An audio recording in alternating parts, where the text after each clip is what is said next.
उसके बेटे ने क्या किया, दाऊद के बेटे ने, उसने लोगों को इकट्ठा कर लिया, सबको इकट्ठा करके वो चला गया अपना राज्याभिषेक कराने के लिए। और दाऊद को बताया भी नहीं कि मैं अपने आप को राजा घोषित करने वाला हूँ। और क्या हुआ, पहला राजा 1 उसके 5 में लिखा है, तब हकीत का पुत्र अदोनिय्याह सिर ऊंचा करके कहने लगा, मैं राजा बनूंगा।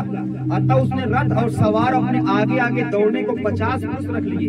उसके पिता ने जन्म से लेकर उसे कभी यहाँ कह के उदास न किया था, तूने ऐसा क्यों किया। वह बहुत रूपवान था और अबशालोम के बाद उसका जन्म हुआ था। उसने सरूया के पुत्र योआब से और अब्यातार याजक से बातचीत की और उन्होंने उसके पीछे होकर उसकी सहायता की। परंतु सदोक याजक यहोयादा का पुत्र बनाया, नातान नबी, सीमी, रेई और दाऊद के शूरवीरों ने अदोनिय्याह का साथ न दिया। हालेलुया। अदोनिय्याह ने जोहेलेत नामक पत्थर के पास जो एनरोगेल के निकट है भेड़ बैल और तैयार किए पशु बलि किए और अपने भाई सब राजकुमारों को और राजा के सब यहूदी कर्मचारियों को बुला लिया। परंतु नातान नबी और बनाया और शूरवीरों को और अपने भाई सुलेमान को उसने ना बुलाया। हालेलुया। अदोनिय्याह अपने आप को राजा बनाने के लिए चल पड़ा है और उसने उन लोगों को नहीं बुलाया जो परमेश्वर के साथ वफादार थे। नातान एक नबी था, सुलेमान परमेश्वर से प्यार करने वाला था, दाऊद परमेश्वर का दास था।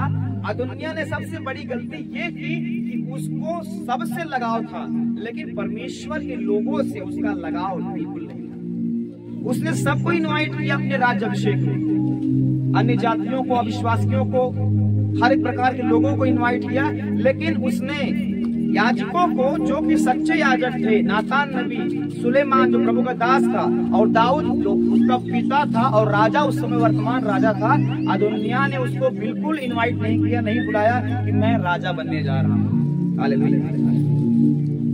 और इसका प्रतिफल क्या हुआ कि अदोनिय्याह राजा नहीं बन पाया, क्योंकि अदोनिय्याह इस बात की वैल्यू नहीं जानता था कि अगर परमेश्वर हमारे जीवन में नहीं है तो भले हमारे पास आज वर्तमान में ताकत है, बल है, लोग हैं मेरे साथ, लेकिन कल ये लोग मेरे पास नहीं रहेंगे क्योंकि परमेश्वर मेरे पास नहीं है। हालेलुया। आज दुनिया से आप घिरे हो सकते हो, आपका सपोर्ट करने के लिए, आपको ऊंचा करने के लिए, आपकी प्रशंसा करने के लिए दुनिया आपका साथ दे रही हो, लेकिन एक बात ध्यान देना, अगर परमेश्वर आज आपके साथ नहीं है, भविष्य में आप अकेले होगे और आपका साथ देने वाला कोई नहीं होगा।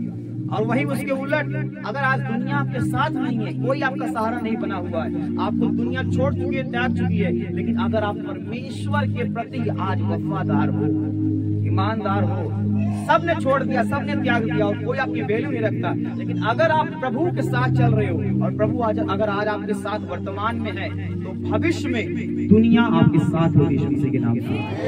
यही तो कहानी हुई। दाऊद के भाइयों के साथ सब थे, राजा था, वो सैनिक थे, उसका पूरा परिवार था, लेकिन दाऊद के साथ उस समय कोई नहीं था। जब वो जंगलों में भटक रहा था, उस समय परमेश्वर उसके साथ था। और एक टाइम हुआ जब भविष्य में प्रतिफल आने का समय हुआ, तो दाऊद के भाई लोग के पास कोई न बचा, दाऊद के पास पूरी इजराइल कौम आ गई थी यीशु मसीह के नाम से। हालेलुया। ये होता है अगर आप निर्णय लेते हो एक कि प्रभु आप मेरे साथ हमेशा रहे और मैं आपके वचनों में हमेशा बना रहूंगा, दुनिया छोड़े, आपकी वजह से छोड़ दे, चला जाए, मुझे आपको चुनना है, लोगों को नहीं चुनना है। आप मेरे साथ रहे, दुनिया मेरे साथ आ जाएगी। और अगर आज आप हमारे साथ नहीं है, दुनिया हमारे साथ है, कल आपको ये ध्यान देना होगा कि दुनिया आपको छोड़ के चली जाएगी, तरफ हो जाएगी और आप अकेले पड़े होंगे और आप निराश होंगे। उसमें रोना होगा, कल्पना होगा और कहोगे कि मैंने कितनी बड़ी भूल की। जो गलती साउल ने की अपने जीवन में, साउल को ये पता था कि मैंने पाप किया है, लेकिन तब भी वो शमूएल से कह रहा है कि शमूएल मेरी इज्जत घटने न पाए, मेरे साथ तू चल, नहीं लोग कहेंगे कि शमूएल परमेश्वर ने तुझको छोड़ दिया है। साउल ने कहा शमूएल मेरे साथ चल।